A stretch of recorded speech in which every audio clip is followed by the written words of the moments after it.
Welcome to Midday on this Valentine's Day. Happy Valentine's Day, everyone. And of course, it's only fitting that we start our show today with a flower segment with a florist at Knapp Garden Center. We have Erin Madsen joining us. Thanks for being here today, Erin. Thank you for having us today. So you brought quite a few different arrangements, but we're talking mostly, I guess, about cut flowers and how to deal with those, because I know that, you know, that is what people are likely going to be receiving today. And there's some do's and there's some don'ts, right? Absolutely. So the biggest thing when you get your fresh flower bouquet is you'll receive it nicely wrapped up, presentation. There's always a little packet of flower food in there. You want to add that to your water. Make sure it's just a little bit lukewarm. Yeah. And give it a little bit of stir to dissolve the powder, and recut your stems. And when you recut your stems, make sure you're using a sharp, clean pair of pruning scissors or a sharp knife, and just to open up those stems and make sure that your flowers get a good, strong drink. How important is it to cut the stems? Because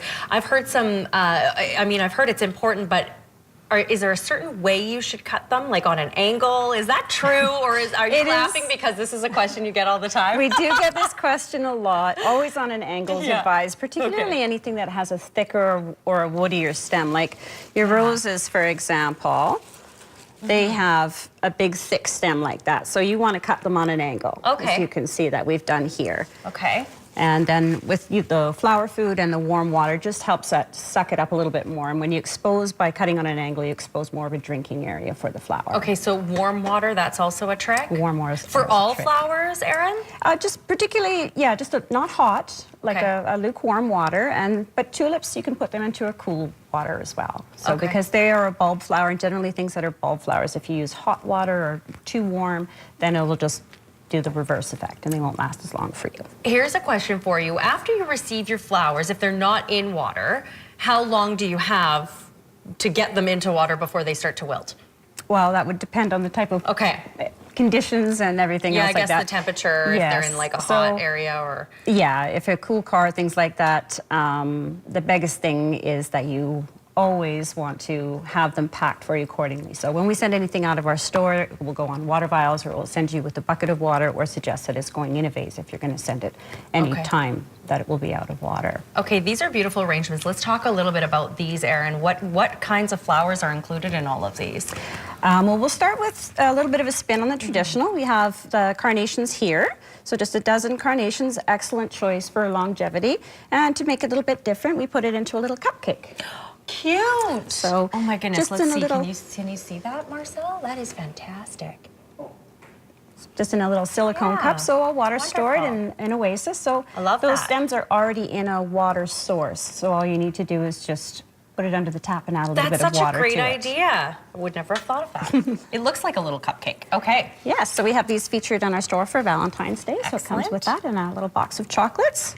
Wonderful present. And this one here looks very Valentine's Day-y. Yes, another feature, a little bit of a modern spin on the traditional thing again. So these flowers are all, again, cut stems, and these are put into a floral foam. Okay. So, again, it's a direct water source for the flowers. You don't have to worry as much. You just add a little bit, and the water stays in the sponge. Yeah, that's a great idea. And, of course, it's got a nice little arrangement around it with the hearts. And a nice little keepsake box for if you have treasures or photos, things later, memories of Valentine's. Absolutely. And then this is our hat box that we're featuring. So this is like a hand-tied bouquet, and it's just built like a vase on the inside. So that's your water source is just directly in there, and we just hand-tied the blooms and pop them straight into the box. And again, you have a keepsake box afterward. So these are already pre-done at the store for today. Can people also make their own, or we can? We have a wide selection of cut flowers that you can come in and purchase, and we do have these ready in the store to go as well. I feel like all the men out there would just be like, "Oh, okay, yeah, just you do it. You just pick it. You'll make the best arrangements, right?" Maybe they won't be going in picking. Some of them are very good and know their wives' favorites and things like that. Okay, that's excellent. So wonderful. Thank you, Erin, for joining us. Of course, if you want to get those Valentine's Day flowers, Knapp